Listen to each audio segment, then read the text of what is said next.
ministrar aqui a palavra.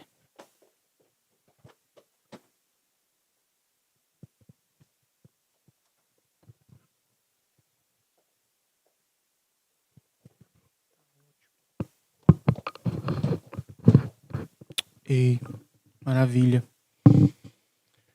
Pedi ao Jorge para me auxiliar com isso aqui. Que parece que toda vez que eu seguro o microfone dá para ver melhor minha tremedeira. Não dá?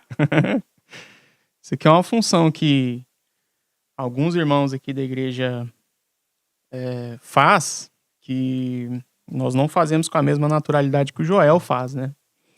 Eu, a Lídia e o Sandro. Mas é uma função que fazemos com muito tremor, mas também com muito temor no coração.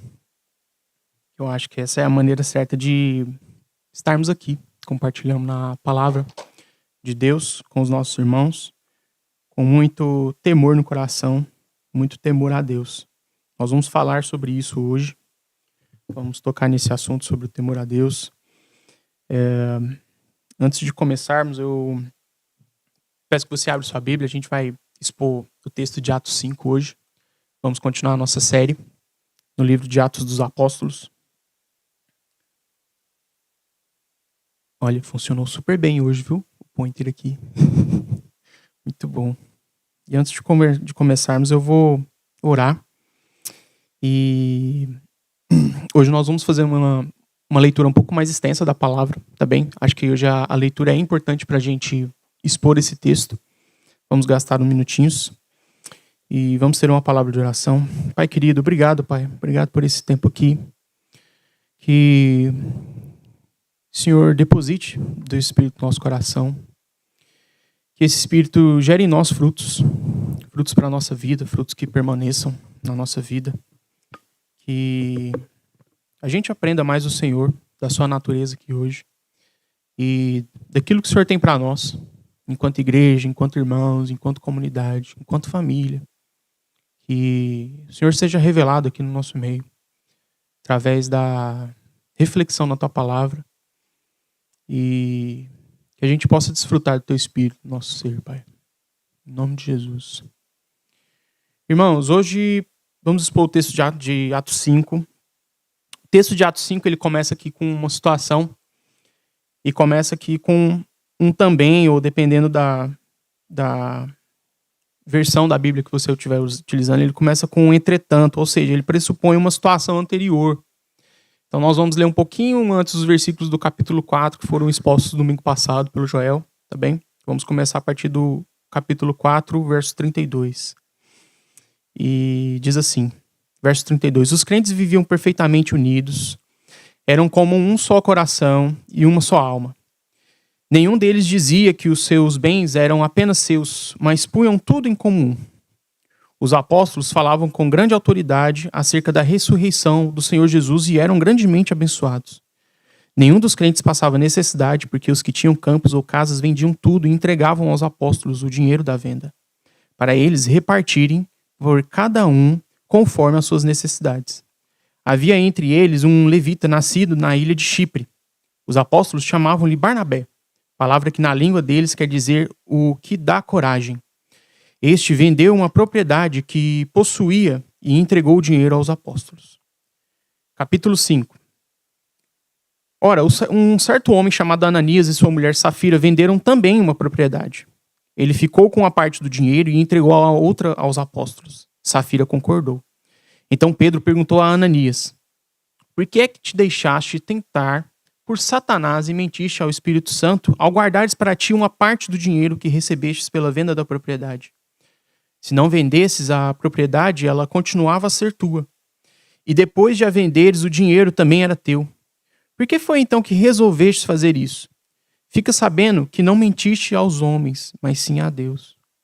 Quando Ananias ouviu aquelas palavras, ele caiu morto. E todos os que souberam do caso ficaram muito assustados. Então os mais novos amortalharam o corpo e levaram-no dali para fora e enterrá-lo. Umas 3 horas depois apareceu a mulher de Ananias sem saber o que tinha acontecido. Pedro perguntou-lhe, diz-me cá, foi por este preço que tu e o teu marido venderam um terreno? Ela respondeu que sim. E Pedro disse, por que é que resolveram enganar o Espírito do Senhor? Estão aí a chegar os jovens que acabaram de enterrar o teu marido e vão agora levar-te a ti também. Nesse mesmo instante, ela caiu morta aos pés de Pedro. Ao entrarem, os jovens viram-na já morta e foram enterrá-la ao lado do marido. Toda a igreja e os outros que ouviram falar disso ficaram muito impressionados. Os apóstolos faziam muitos sinais milagrosos e maravilhas entre o povo. Os crentes muito unidos costumavam reunir-se no pórtico de Salomão. Ninguém que não fosse crente se atrevia a juntar-se a eles, mas toda a gente dizia bem deles. E o número de homens e mulheres que se tornavam crentes no Senhor era cada vez maior. Por tudo isso, o povo trazia os doentes para as ruas em camas e enxergas, para que quando Pedro passasse, ao menos a sua sombra tocasse alguns deles. Viam multidões das cidades vizinhas a Jerusalém e traziam doentes e atormentados por espíritos malignos. Todos eram curados. Então o chefe dos sacerdotes e os seus companheiros, que eram do partido dos saduceus, num gesto de fanatismo, apanharam os apóstolos e mandaram mantê-los na cadeia. Mas de noite um anjo do Senhor abriu as portas da prisão, levou os apóstolos para fora e disse: Vão ao templo e transmitam ao povo a palavra da vida. Os apóstolos obedeceram, foram de manhãzinha ao templo e puseram-se a ensinar.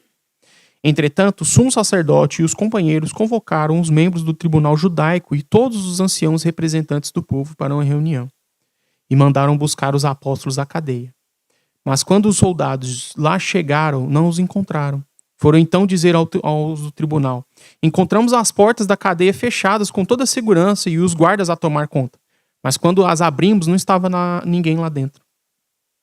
Quando o oficial da guarda do templo e os chefes dos sacerdotes ouviram aquilo, ficaram sem saber o que teria acontecido aos apóstolos e o que seria tudo aquilo. Nisso chegou alguém que disse: Olhem, os homens que meteram na cadeia estão no templo a ensinar o povo. Então o oficial da guarda foi com os seus soldados buscar os apóstolos. Mas levaram-nos com todos os cuidados, porque tinham medo de ser apedrejados pelo povo.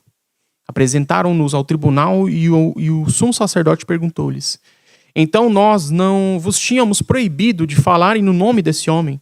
Afinal, têm enchido Jerusalém dessa doutrina e ainda por cima querem fazer recair sobre nós a culpa de sua morte. Então Pedro e os outros apóstolos responderam: É mais importante obedecer a Deus do que aos homens. Deus dos nossos antepassados ressuscitou Jesus, que vocês mataram pregando-o no madeiro. Mas Deus deu-lhe um lugar de honra como chefe e salvador para dar ao povo de Israel a oportunidade de se arrepender dos seus pecados e de ser perdoado. Nós somos testemunhas de tudo isso, nós, o Espírito Santo, e o Espírito Santo que dá aos que lhe obedecem. Que Deus dá aos que lhe obedecem. Quando os membros do tribunal ouviram isso, ficaram tão furiosos que resolveram mandá-los matar. Mas um deles, um fariseu chamado Gamaliel, doutor da lei e pessoa muito respeitada por todo o povo, levantou-se, mandou levar os apóstolos para fora da sala por uns momentos. E disse ao tribunal: Israelitas, tenham cuidado com o que pensam em fazer a estes homens. Há tempos apareceu um certo Teudas, que se dizia pessoa muito importante e com isso conseguiu que uns 400 homens se juntassem a ele. Por fim, ele foi morto. Os que andavam com ele se espalharam-se e ficou tudo em nada. Mais tarde apareceu Judas, o Galileu, na altura do recenseamento. Também conseguiu arrastar consigo muita gente, mas foi morto e os que andavam com ele desapareceram. Agora, neste caso, sou de opinião que não façam nada contra estes homens. Mandem-nos embora, porque se este plano e este movimento são apenas ideia de homens, acabam por falhar. Mas se vem de Deus, não conseguirão destruí-los e correm o risco de estar a lutar contra Deus.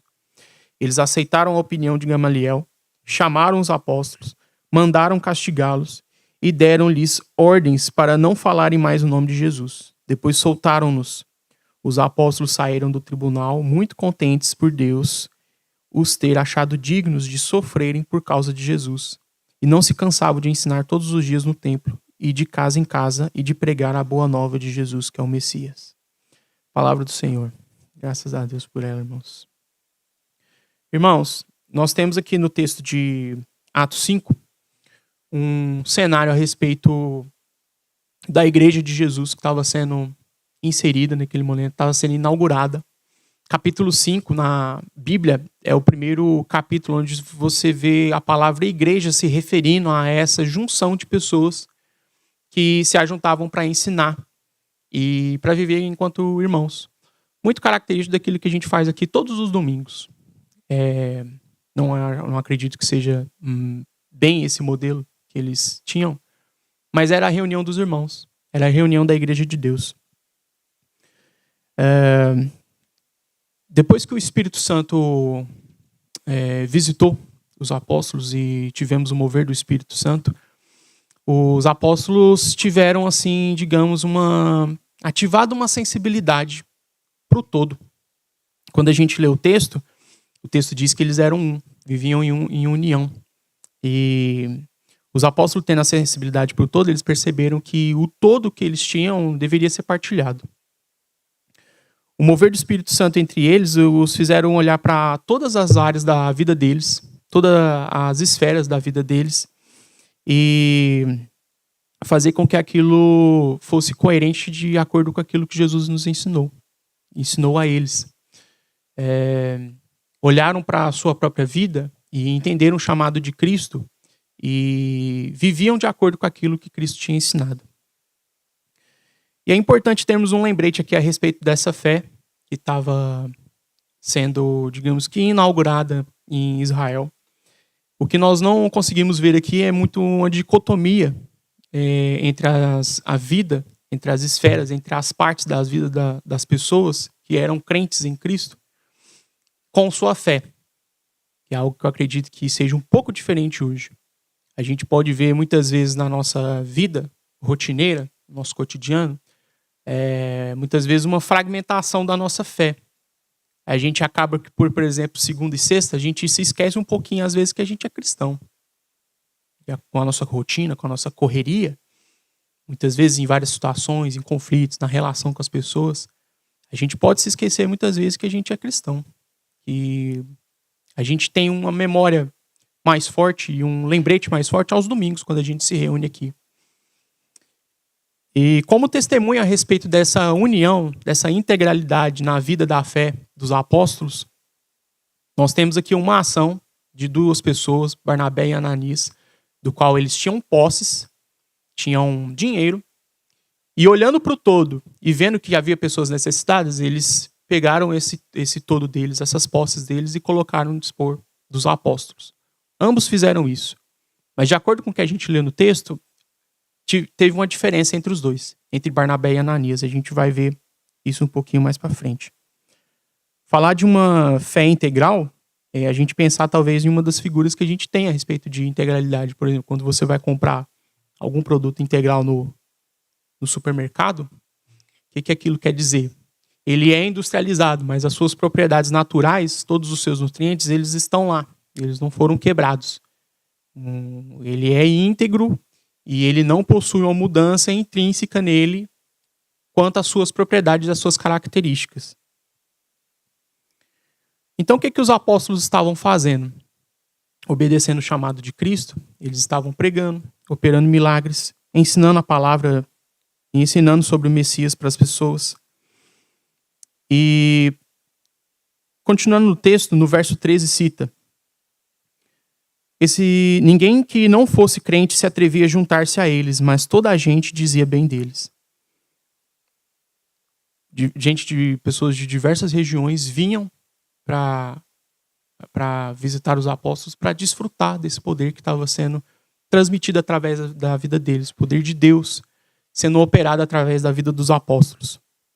E esse versículo, esse recortezinho, ninguém que não fosse crente se atrevia a juntar-se a eles, mas toda a gente dizia bem deles. Isso é um recorte da época, de como é que as pessoas que eram não crentes enxergavam os cristãos na época. Esse versículo nos dá uma noção de como é que as pessoas enxergavam a fé naquele tempo. Todos que não eram adeptos da fé de Jesus, a fé que Jesus apresentou, viram essas pessoas se movendo umas pelas outras. Viram as pessoas olhando para a necessidade uma das outras. Viram que uns tinham de mais e outros tinham de menos. E viam as pessoas se convivendo entre si de uma maneira muito séria. Uma maneira da qual Cristo nos apresentou. Essa maneira era uma maneira que exigia uma conversão.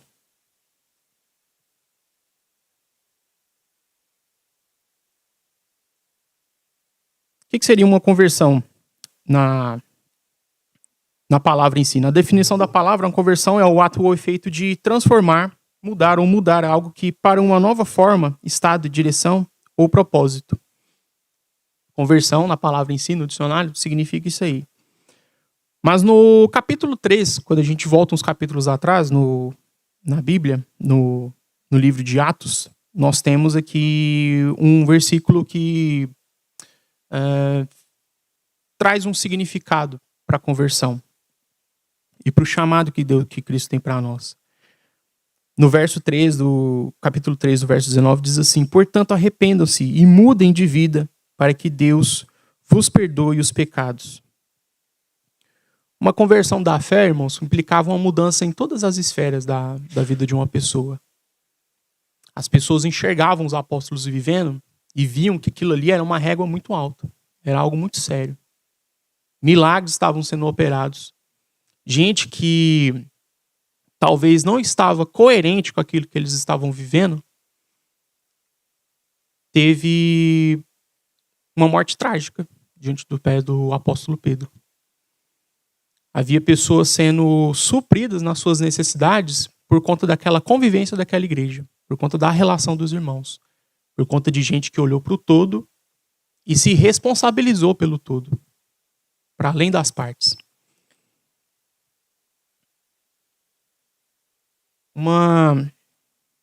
A igreja de Atos 5, analisando com o nosso tempo hoje, analisando com a nossa fé, pode ser uma igreja totalmente contrária à fé que a gente vive hoje.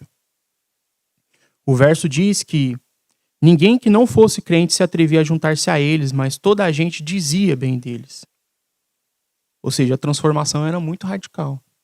Era uma exigência muito alta ser cristão. É uma exigência alta ser cristão. Se tornar um cristão significa você transformar a sua vida das áreas mais importantes até as mais pequenas.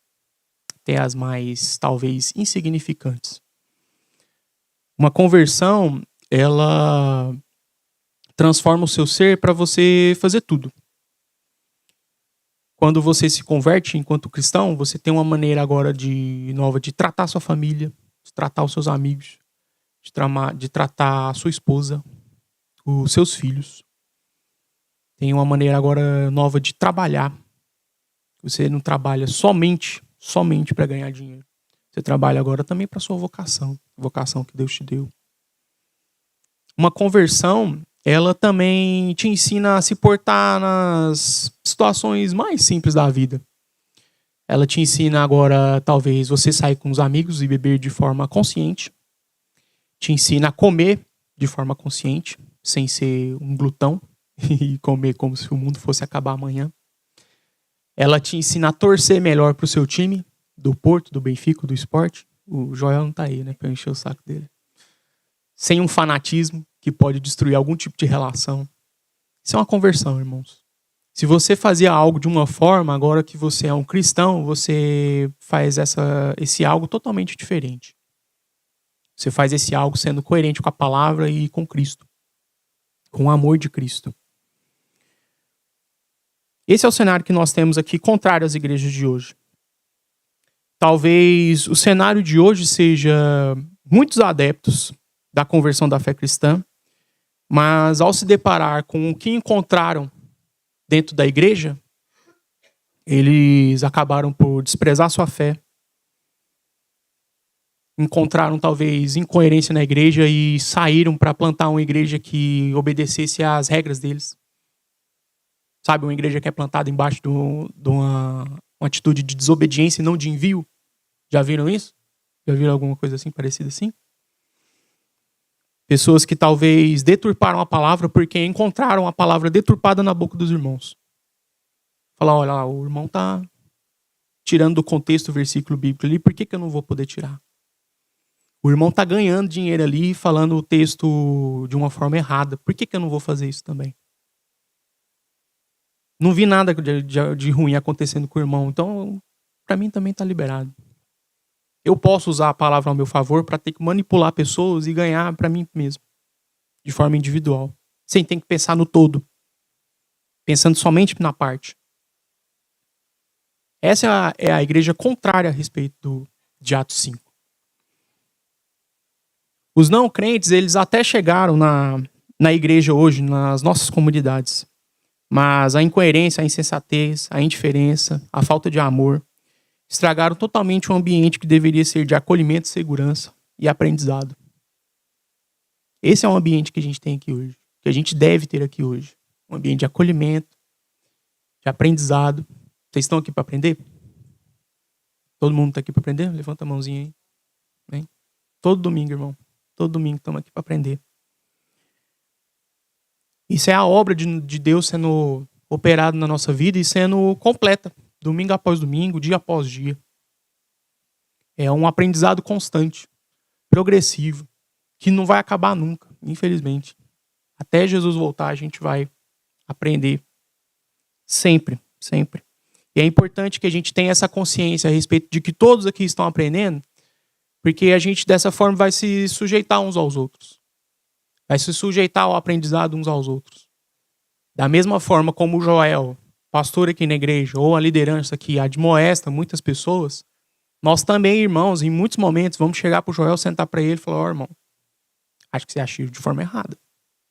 Porque ele também está sujeito a erros. A liderança também está sujeita a erros. É muito importante que isso seja quebrado, essa estima de que liderança, o pastor, ele tem assim um QI a mais. Foi um chamado premium, exato, VIP, para falar a respeito da palavra. E o chamado é universal, irmãos. Jesus, inaugurando a sua igreja em Atos, ele tem um chamado para todos que é igual. Claro que com suas vocações diferentes, né? Uns vão atuar na palavra, outros vão atuar na ação social, outros vão atuar na cultura lá fora, falando a respeito de Cristo. Mas o chamado é o mesmo. O pregar o evangelho, o anunciar Cristo, é para toda criatura, é para todos, de forma igual. Não há porquê na igreja nós olharmos as pessoas somente pelo cargo que elas executam. Na igreja a gente olha os irmãos de igual para igual. Olho no olho. De rosto para o rosto. Falando assim, você está aqui para aprender e eu também estou. Isso ajuda muito nas situações de conflitos e de diferenças que a gente tem na igreja. E essa foi a diferença entre Barnabé e Ananias. A questão da coerência. Enquanto Barnabé e Ananias tiveram a mesma sensibilidade para doar, eles fizeram a mesma coisa. Barnabé pegou o terreno que ele tinha, vendeu e deu para a igreja, da mesma forma que Ananias. Mas qual que foi a diferença dos dois? Ananias, sendo incoerente com aquele momento que eles estavam vivendo na igreja, de total coerência, sendo unidos, sendo um só, não tinha ruído algum, irmão. Não tinha vestígio de maldade algum. A gente pode ler aqui que Atos, a igreja de Atos, em Atos 5, era uma igreja ideal. Era uma igreja ideal. Era uma igreja que nós deveríamos ser. A diferença entre eles foi: Ananias pegou o dinheiro do seu terreno que ele vendeu. Obrigado. Ananias vendeu um terreno. E com o dinheiro desse terreno, ele disse aos apóstolos, falou: olha, esse aqui é o dinheiro do terreno. Ele guardou parte para si e entregou o dinheiro para os apóstolos, falando: ó, tá aqui todo o dinheiro do terreno que eu vendi. Não sei como foi descoberta essa tramóia de Ananias, irmãos. A Bíblia não dá os pormenores, mas eles descobriram. E Pedro mandou chamar Ananias e a sua esposa Safira para tirar a prova. Falou: ó, foi realmente isso aqui que aconteceu? E eu tô sendo ameno, né? Conhecendo o histórico de Pedro, acho que a chinela cantou alto. Sabe? Ananias não mentiu contra os seus irmãos, mas mentiu contra o Espírito Santo de Deus. E Pedro enfatiza isso para ele. Falou: você não mentiu para os seus irmãos. O texto diz assim: então Pedro perguntou a Ananias: por que é que te deixaste tentar por Satanás e mentiste ao Espírito Santo ao guardares para ti uma parte do dinheiro que recebestes pela venda da propriedade? Se não vendesses a propriedade, ela continuava a ser tua, e depois de a venderes o dinheiro também era teu. Por que foi então que resolveste fazer isso? fica sabendo que não mentiste aos homens, mas sim a Deus. Apóstolos capítulo 5.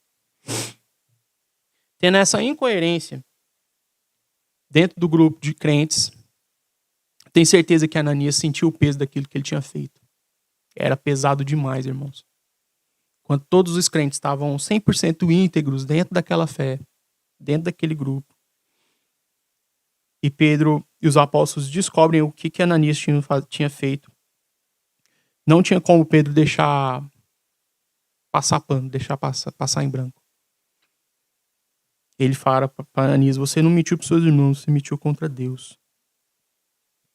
E ele ainda piora a situação, porque nesse diálogo ele ainda enfatiza que, Ananias, a terra era sua. Se você vende e fica com o dinheiro é seu. Ou seja, falando, você não tem obrigação de dar nada aqui.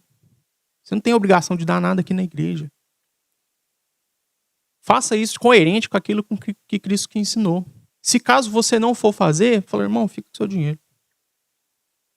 Fica com o seu terreno. Isso fala muito a respeito da nossa atitude correta que a gente tem para fazer o voluntariado na igreja, irmãos, para conviver aqui na comunidade. Na comunidade que Cristo instalou. No chamado que Cristo nos fez. Falou, isso, vocês não são obrigados a fazer isso aqui. A atitude de vocês, a atitude dos nossos irmãos, ela tem que ser consequência do entendimento do sacrifício de Jesus Cristo. Não é fazer para ser, é ser para fazer. A gente tem falado muito disso nas últimas séries e nas últimas exposições, né? Isso é uma questão de identidade. Nós cristãos devemos fazer porque somos. Nós não fazemos para ser algo. Nós não doamos para sermos generosos, para a gente ser bom. A gente doa porque a gente já recebeu tudo. A gente compartilha e abençoa os irmãos porque a gente já foi abençoado um dia. Com o sacrifício de Cristo na cruz. A gente já recebeu a bênção superior, irmãos. A gente foi salvo. Que oferta sua é tão grande para ter que comparar com a oferta da vida de Jesus na cruz? O que você tem aí para comparar na sua conta bancária com Jesus salvando o mundo? É o seu carro do ano? É a sua reserva financeira que você conseguiu fazer ao longo, sei lá, de 20 anos? Não estamos falando aqui para você vir e doar a sua conta bancária inteira aqui na igreja, tá, irmãos? Longe disso, não faça isso, por favor. Mas para a época, pelo que eles estavam vivendo, foi pedagógico para aquela igreja, em Atos 5. Eles tiveram que olhar para o todo e falar assim, não cabe necessitados aqui, né, nessa comunidade. Se temos muito, eles também podem ter. O verso 12 adiante prossegue relatando sobre os apóstolos operando milagres e enfrentando resistência e proibição do Estado sobre eles. Os apóstolos estavam cumprindo aquilo que Jesus tinha chamado. Cumprindo também o mesmo papel que Jesus presencialmente tinha feito enquanto ele trabalhava. Era pregar a boa nova, pregar o evangelho, libertar os cativos, operar milagres, ensinar, amar. Em resumo, amar. Se você é cristão e reconhece Cristo Jesus como seu Senhor, isso implica uma servidão íntegra a Cristo. Isso implica também a maneira como você lida com o ambiente de fora daqui da igreja. Enquanto você vê o sacrifício de Cristo viabilizando a sua vida, viabilizando tudo o que você é e o que você tem, agora Cristo Jesus é o seu Senhor. O seu senhorio, a quem você obedece, é Jesus Cristo.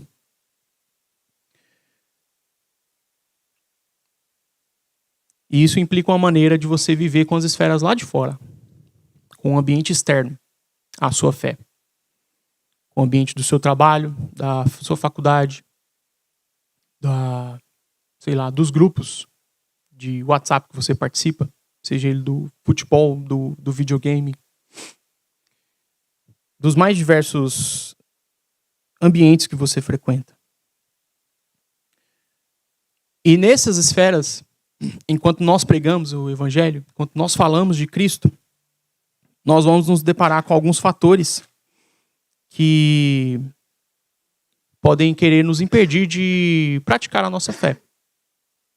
Os apóstolos aqui no decorrer do texto, eles se depararam com essa situação. Os apóstolos, diante das exigências no Sinédrio, eles não fragmentaram a sua fé. Eles tendo noção da sua fé de forma íntegra, do todo, eles colocam em prioridade a obediência a Deus. O posicionamento dos apóstolos gera revolta nos líderes religiosos. O texto diz o seguinte: então Pedro e os outros apóstolos responderam: é mais importante obedecer a Deus do que os homens.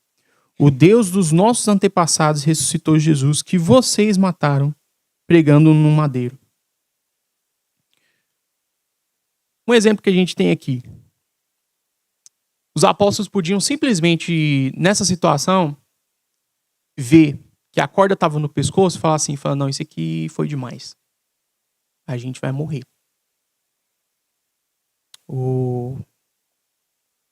Isso aqui é muito pesado e o Sinédrio vai fazer algum tipo de retaliação contra a nossa vida. Nós podemos ser crentes lá com os nossos irmãos, ofertando tudo, compartilhando a vida, compartilhando aquilo que a gente tem, ensinando a respeito de Cristo.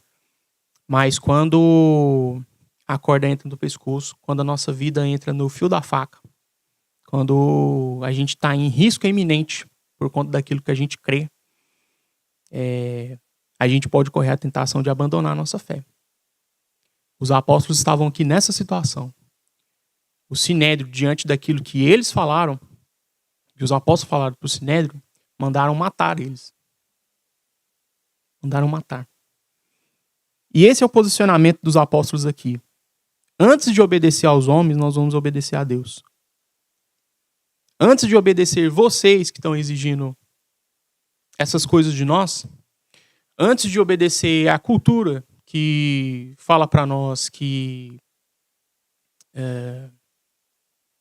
o certo é o certo, esse é o certo e o outro é errado, enquanto a cultura fala para nós que muitos aspectos da nossa fé pode acabar com algumas pessoas, destruir a vida de algumas pessoas, destruir algumas relações, os apóstolos eles não fragmentam a fé deles. Os apóstolos eles não fragmentam a sua fé diante do Estado, diante de uma proibição do Estado. Isso é o que a gente também não deve fazer, irmãos. Não fragmentar a nossa fé. Não fragmentar a nossa fé no trabalho. Não fragmentar a nossa fé na faculdade. Não fragmentar a nossa fé na orientação dos nossos filhos. No nosso ambiente acadêmico, no nosso casamento, no nosso namoro. Tem uma maneira coerente com a fé cristã de você fazer tudo o que você faz. De você ser cristão, de você ser um trabalhador, de você ser um atleta. O senhorio de Cristo é caro e a fé cristã é cara para nós porque ela exige a nossa vida. Ela exige tudo que nós somos. Tudo que nós somos. Cada aspecto pequenininho da nossa vida. A Esther, esses dias para trás, comentou a respeito de um caso que ela teve na faculdade. Discussão sobre ideologias de gênero. E é uma ótima situação para que a gente fragmentasse a nossa fé. É uma ótima situação para que a gente calasse a respeito da nossa confissão de fé.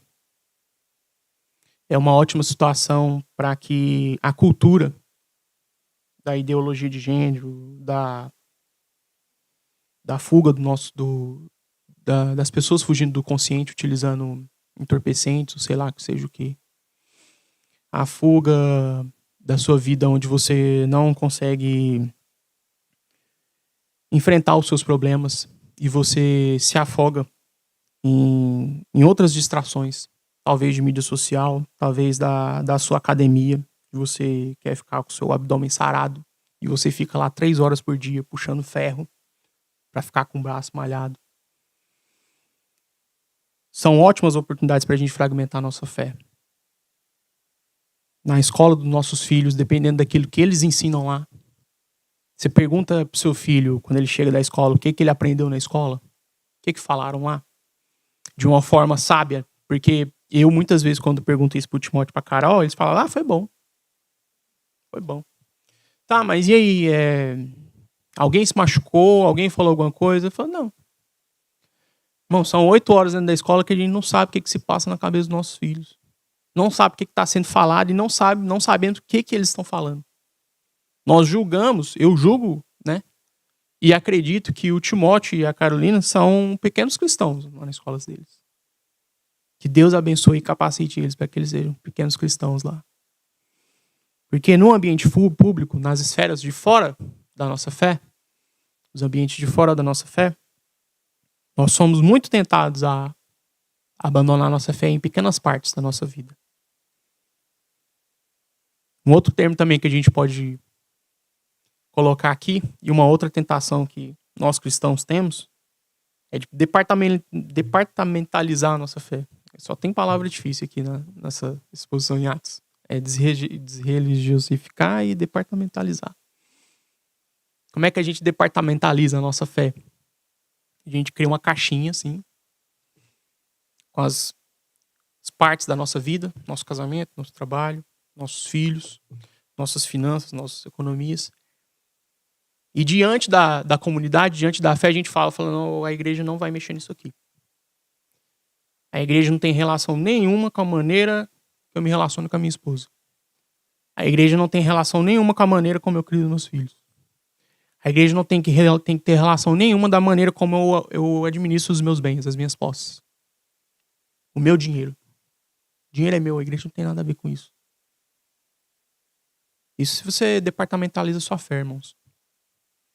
Enquanto Cristo é seu Senhor, você está sujeito aqui aos seus irmãos também.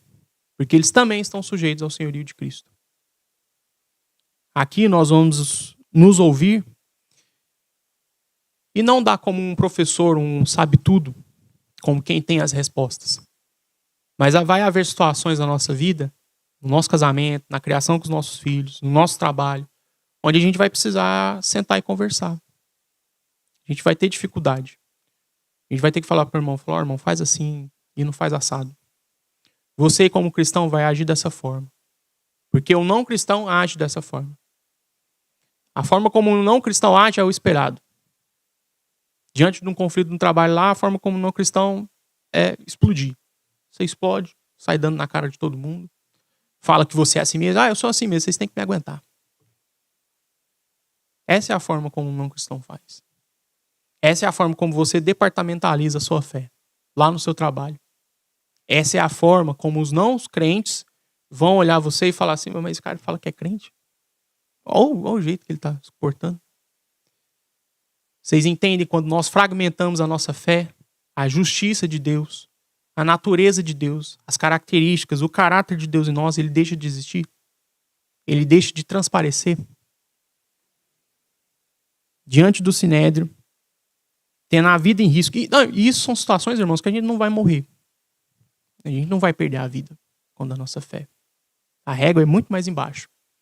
Mas para os nossos irmãos que estão além fronteiras pregando o evangelho, onde os irmãos têm que orar baixinho, dentro de um quarto escuro, com outros irmãos, tem que cantar música baixinho, porque senão as autoridades vêm e levam eles presos.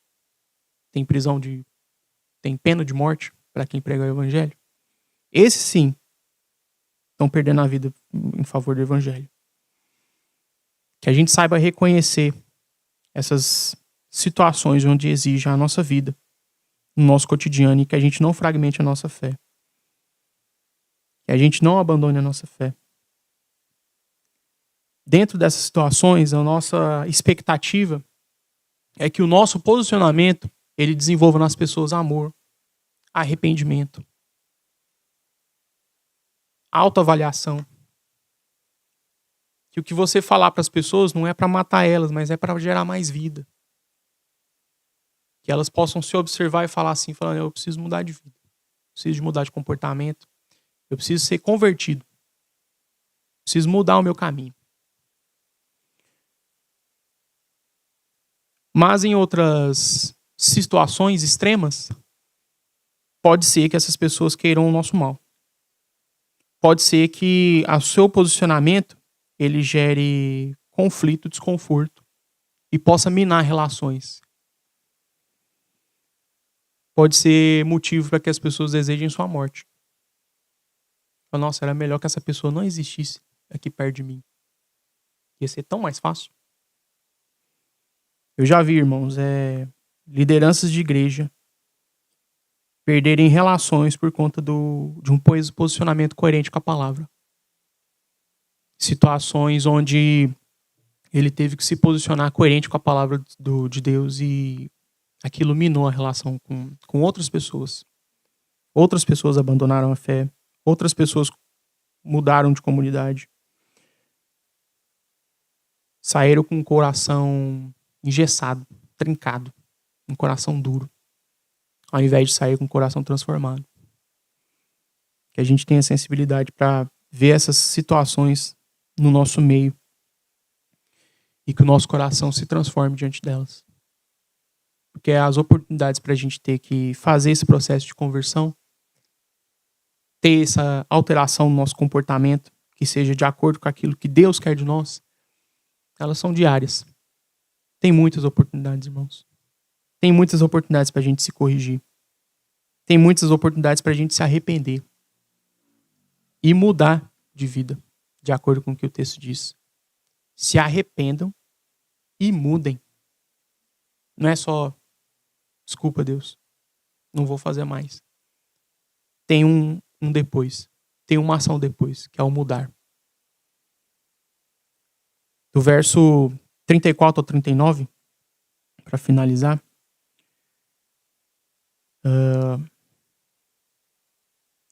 há aqui uma voz prudente e sensata no meio de todo esse conflito. Gamaliel, que era um fariseu muito respeitado dentre eles, eu vou ler essa passagem de novo, que é importante. Quando os fariseus ouviram isso, ouviram o que os apóstolos disseram, ficaram tão furiosos que resolveram matá-los. Mas um deles, um fariseu chamado Gamaliel, doutor da lei e pessoa muito respeitada por todo o povo, levantou-se e mandou levar os apóstolos para fora da sala por uns momentos e disse ao tribunal: Israelitas, tenham cuidado com o que pensam fazer a estes homens. Há tempos apareceu um certo Teudas, que se dizia pessoa muito importante e com isso conseguiu que uns 400 homens se juntassem a ele. Por fim, ele foi morto. Os que andavam com ele se espalharam e ficou tudo em nada. Mais tarde apareceu Judas, o Galileu, na altura do recenseamento. Também conseguiu arrastar consigo muita gente, mas foi morto, e os que andavam com ele desapareceram. Agora, neste caso, sou de opinião que não façam nada contra estes homens. Mandem-nos embora, porque se este plano e este movimento são apenas ideias de homens, acabam por falhar. Mas se vem de Deus, não conseguirão destruí-los e correm o risco de estar a lutar contra Deus. Esse verso do 34 ao 39, irmãos, no meio desse conflito aqui, desse atrito, nós vamos se deparar com vozes sensatas e prudentes dessa. Eu acho que vai ser raro, mas acontece. A intervenção de Gamaliel aqui nessa situação é uma dessas vozes sensatas e prudentes. Ele nos ensina que, apesar de ser necessário sermos firmes quanto ao nosso posicionamento, a gente não precisa de uma apologética com ódio. Já viu pessoas que vão pregar para outras pessoas e ela acaba por fazer um serviço pior, deixar a pessoa pior do que já estava? Tendo uma apologética com ódio, falando a respeito de Cristo, mas sem amor. Falando a respeito do amor de Deus sem amor. Olha que coisa mais contradizente. Eu tinha uma amiga assim, que ainda tenho, na verdade, uma recém-convertida que, ao se encontrar com Deus, ela não tolerava gente com a vida estragada perto dela. Não tolerava gente com vícios, não tolerava gente com xingando, com usando palavras sujas, digamos assim.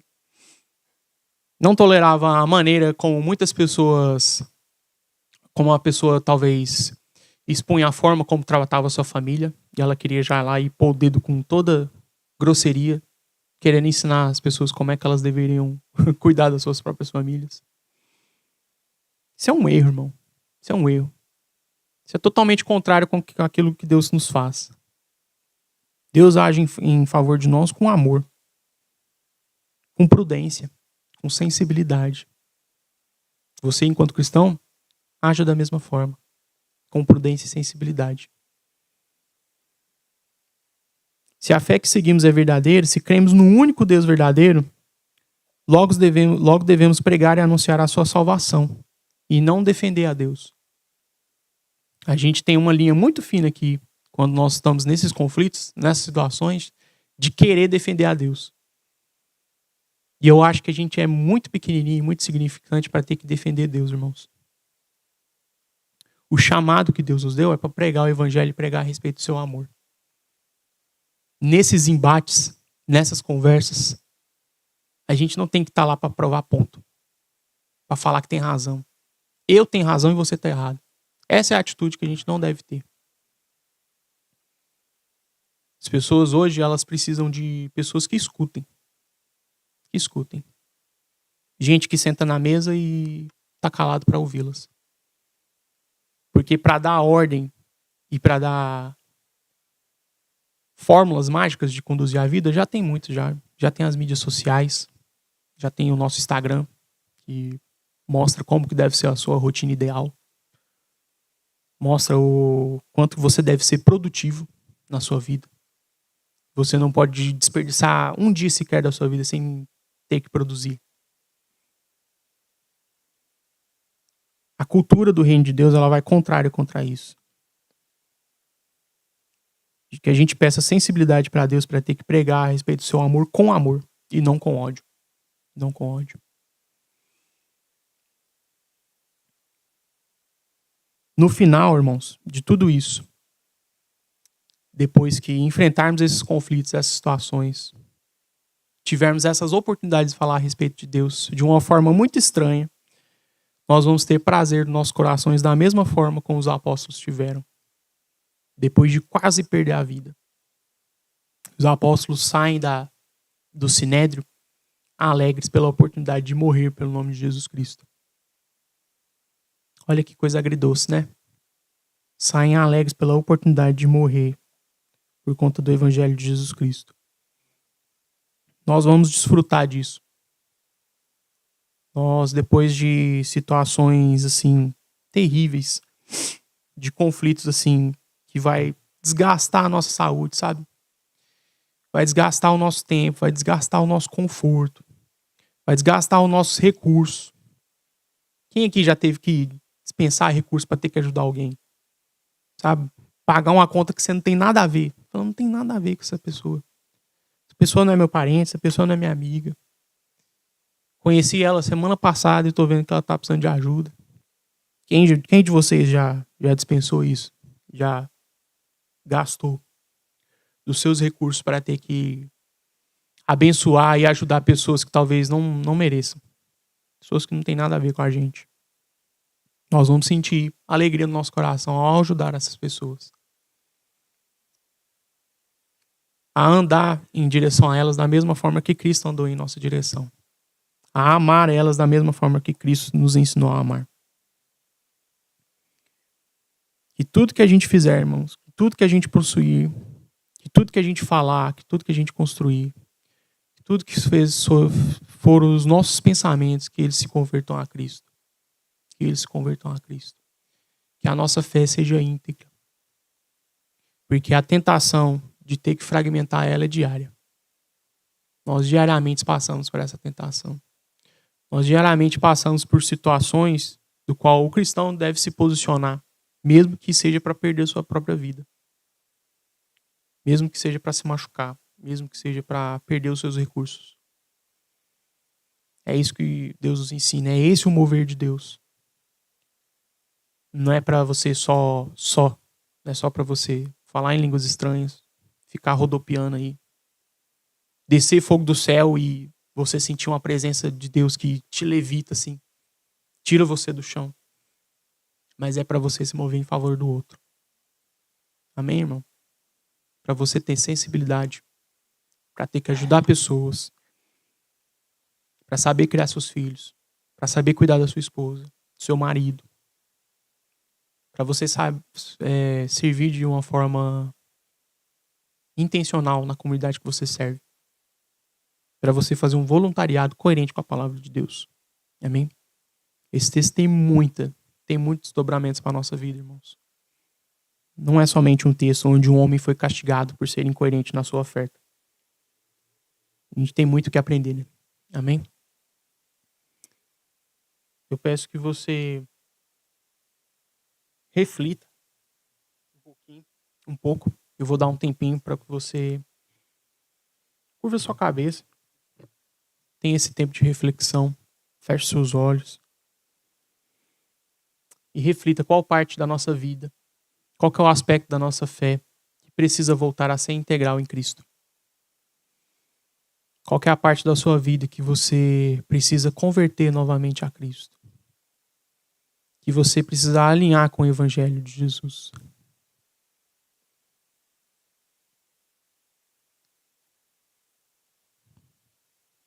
Eu vou interromper esse tempo com uma oração.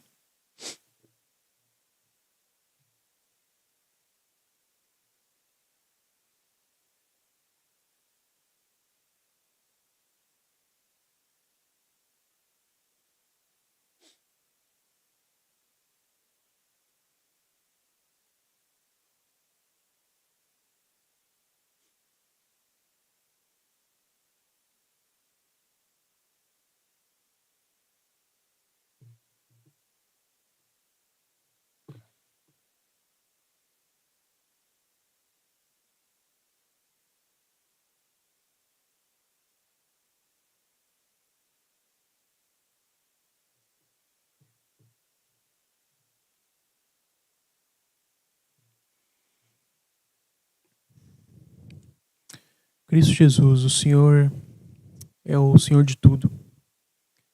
É o nosso Senhor. Nós te louvamos porque diariamente o Senhor tem nos dado oportunidades, ó Pai, para tornar a nossa fé íntegra. O Senhor tem nos dado oportunidades para que a gente seja cristão todos os dias da nossa vida, em cada segundo e cada minuto.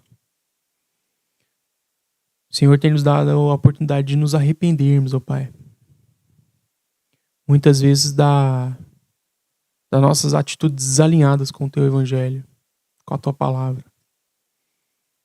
O Senhor tem nos dado a oportunidade para a gente ser para sermos unidos.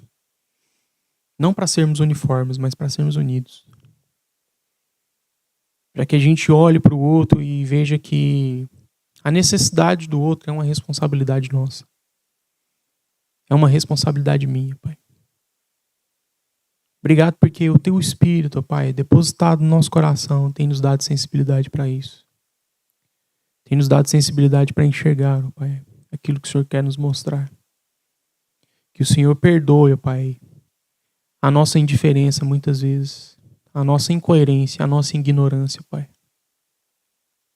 Que o Senhor perdoe a nossa insensibilidade muitas vezes, ó Deus. Onde deveríamos ter agido, onde deveríamos ter nos posicionado, Pai. Que o Senhor nos perdoe e que o Senhor nos ensine, Pai. Que o Senhor nos ensine. Que o Senhor nos capacite a sermos mais filhos teus e mais irmãos uns dos outros. Que o Senhor nos ensine a amar da mesma maneira que o Senhor nos ama. Por mais que isso custe a nossa vida, por mais que isso custe o nosso conforto, por mais que isso custe os nossos recursos, Pai. Que a gente entregue tudo em suas mãos. Nós reconhecemos que o Senhor é Senhor de tudo. O Senhor é o nosso Senhor. Dono da nossa vida. De cada pedacinho da nossa vida. De cada fragmento do nosso ser, Pai. Muito obrigado porque o Senhor é o nosso Salvador. Obrigado, Pai. Amém.